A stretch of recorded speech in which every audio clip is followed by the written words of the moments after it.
इस दुनिया में दो तरह के ही लोग होते हैं। एक वो लोग जो सुख को खोजते हैं और एक वो लोग जो दुख को मिटाने को खोजते हैं। इन दोनों में जमीन आसमान का फर्क है। जो सुख को खोजता है वो दुख में पड़ जाता है और जो दुख को मिटाने को खोजता है वो सुख को उपलब्ध होता चला जाता है। क्या कारण है? क्यों हम इस लॉजिक को नहीं देखते कि हमारे भीतर दुख है? आप क्यों सुख को खोज रहे हैं? जब आप सुख को खोज रहे हैं, यह इस बात का सबूत है कि आप दुखी हैं। अगर कोई आदमी दुखी नहीं तो वो सुख को क्यों खोजेगा? अगर कोई आदमी गरीब नहीं है तो वो धन को क्यों खोजेगा? इसीलिए जो आदमी जितना ज्यादा गरीब होता है उतना ज्यादा धन को खोजता है, नहीं तो क्यों खोजेगा? जो आदमी बीमार नहीं है वो हेल्थ को क्यों खोजेगा?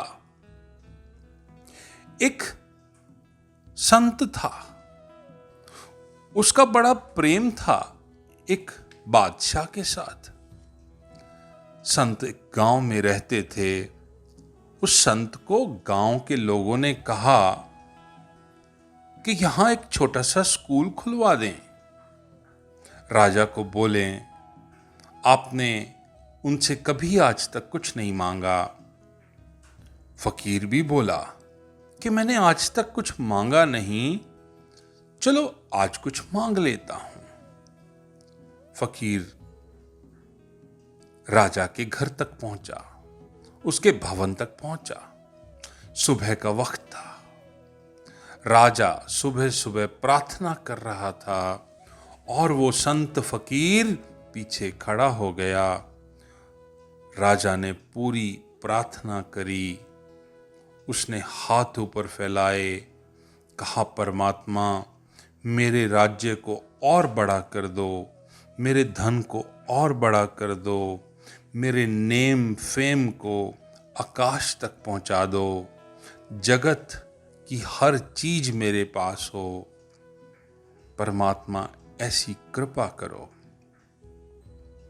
उसने अभी प्रार्थना पूरी ही की, पीछे मुड़ा और देखा कि वो संत फकीर सीढ़ियां उतर रहा था नीचे की, वापस जा रहा था। और फकीर को राजा ने आवाज दी, कहा, रुको, कहां चले?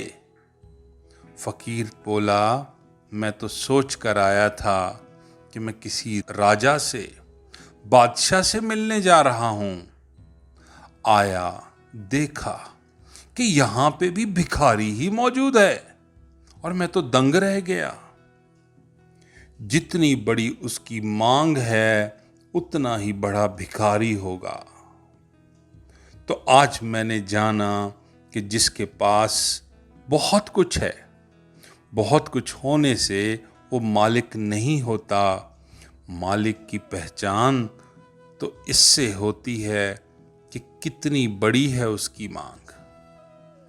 अगर कोई मांग नहीं है तो वो मालिक है, वो बादशाह है।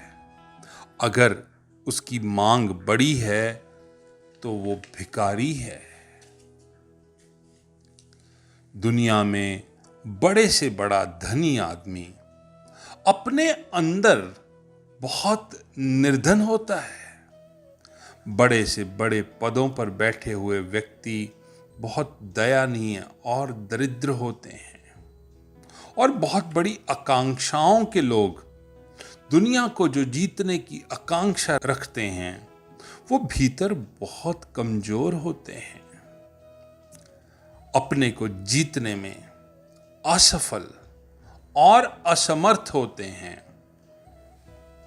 यह हमारी खोज है। चाहे धन की, चाहे यश की, चाहे सुख की। मूलतः तो वो सुख की खोज है, और हम सुख इसीलिए खोजते हैं कि हमें जो दुख प्रतीत होता है वो मिट जाए। क्या आपको ये लॉजिकल लगता है कि दुख भीतर है और उसे मिटाने के लिए हम सुख खोजते हैं? क्या ये जेन्युइन होगा कि दुख अगर भीतर हो तो हम उसके कारण को खोजें, पहचाने कि कौन सा कारण है मेरे भीतर जिसके कारण मैं दुखी और पीड़ित हूं, और उस कारण को मिटाएं और उससे मुक्त हो जाएं। मनुष्य की बुद्धि के सबसे बड़े भ्रमों में एक है, सबसे बड़े झूठे तर्कों में से ये एक तर्क है कि जब उसे दुख का अनुभव होता है तो वो सुख की खोज करने लगता है।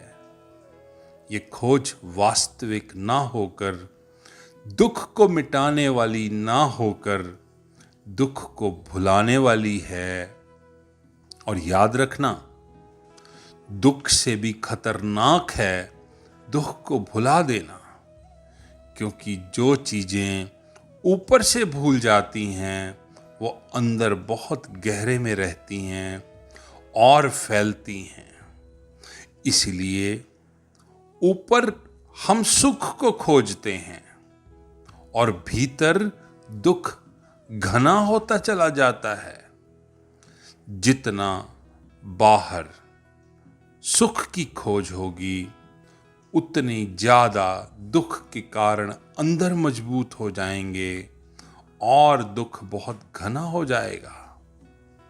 सुख की खोज करने वाले अंत में पाते हैं कि वो बहुत दुखों से घिर गए।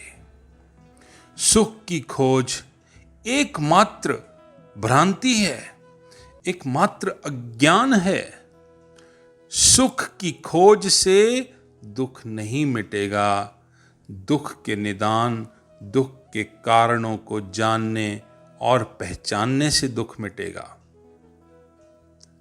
यह वैसी ही सीधी सी बात है, वैसी ही ये स्थिति है जैसे कोई पेड़ हो और हम उनकी जड़ों को ना काटें, पत्तों को काटते रहें।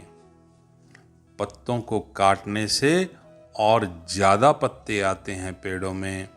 और क्या पत्ते काटने से कभी पेड़ उखड़ते हैं, मरते हैं? नहीं, और भी घने हो जाते हैं। उसकी प्रोग्रेस के रूट खुल जाते हैं। सुख की खोज दुख के पत्तों को छांटने जैसी है। दुख की जड़ को नष्ट करना जैसा नहीं है। जो व्यक्ति सुख की खोज कर रहा है उसे हम अधार्मिक कहते हैं, और जो व्यक्ति दुखों के कारणों को नष्ट करने लग गया है उसे धार्मिक कहते हैं। उनको हम कभी धार्मिक नहीं कहते जो मंदिर जा रहे हों, प्रार्थना कर रहे हों,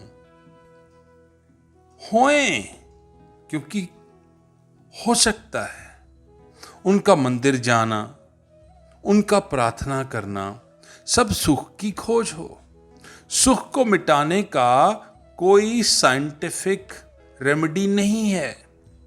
इस बात को ठीक से समझ लेना। यह हो सकता है कि मंदिर में उनकी प्रार्थना सुख को पाने की खोज का हिस्सा हो, और वो भगवान को भी सुख की खोज में अध्यात्म बनाना चाहते हों, और वे भी जाके प्रार्थना कर रहे हों सुख को पाने की। अगर भगवान उन्हें सुख देता हुआ मालूम पड़े तो वो मानेंगे कि भगवान है। कुछ 5-10 रुपए, 20 रुपए के नारियल चढ़ाएंगे, फूल चढ़ाएंगे, बेलपत्र चढ़ाएंगे। और अगर सुख देता हुआ मालूम ना पड़े तो वो इनकार करेंगे कि भगवान का कोई प्रमाण नहीं मिलता, भगवान नहीं है, हमने देखा नहीं, हम तो दुखी हैं, भगवान हमारी सुनता नहीं। उनकी सुख की खोज ही उन्हें दुकान से हटाकर मंदिर, मस्जिद, गुरुद्वारों, धर्म स्थानों तक ले जाती है। लेकिन ये सुख के खोजी धार्मिक नहीं होते। एक दुनिया है जहां हम धन कमा रहे हैं, बड़े बड़े घर बना रहे हैं, नेम फेम इकट्ठा कर रहे हैं। एक सीमा आती है कि मनुष्य को दिखाई पड़ता है कि इससे तो दुख नहीं मिटता और मुझे चाहिए सुख। ये भी हो सकता है। इसके रिएक्शन में लोग घर बार छोड़ दें, संपत्ति छोड़ दें, साधु हो जाएं, कष्ट झेलने लगें, शरीर को पीड़ा देने लगें, भूखों रहने लगें। जो जितने शरीर को कष्ट दे सकता है, याद रहे कि अगर हमें धार्मिक होना है तो दुख की जड़ों को उखाड़ फेंकना होगा। दुख के पत्तों को तोड़ने से दुख नहीं जाएगा। दुख के कारणों को खोजकर उसे मिटाना होगा। जब आप अपने अंतः मन में जाएंगे तो पाएंगे कि दुख का कारण ही संसार है, संसार की कामना है। जिस दिन हम कामना को त्याग देंगे, सारे दुख गिर जाएंगे और जीवन आनंद से सराबोर हो जाएगा, जागृत में जाएगा। और जैसे ही जीवन जागृत होगा, उस प्रकाश में हम परमात्मा की झलक पा सकते हैं। अपने जीवन में परमात्मा दुख से नहीं, आनंद से प्रकट होता है।